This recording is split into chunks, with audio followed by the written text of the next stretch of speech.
Okay, ano kaya magiging trabaho natin? Check natin dito. Utang ina ko, napindot ko agad, boy.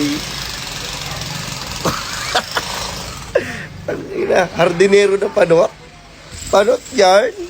Pansin nyo ba, pag masaya ka, ang bilis ng oras.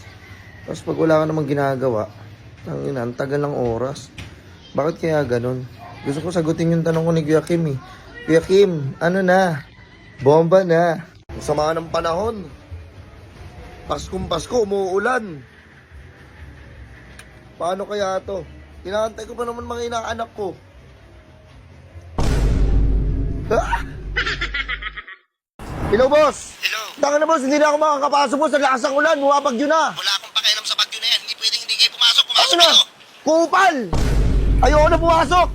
Ang nilang buhay ito! Hello, boss. Hello. Tanga na, boss, parang hindi makakapasok ngayong araw. Ba't di ka makakapasok? Wala naman ang ulan ha. Tsaka wala kang sakit. Bakit hindi ka makakapasok? Basta,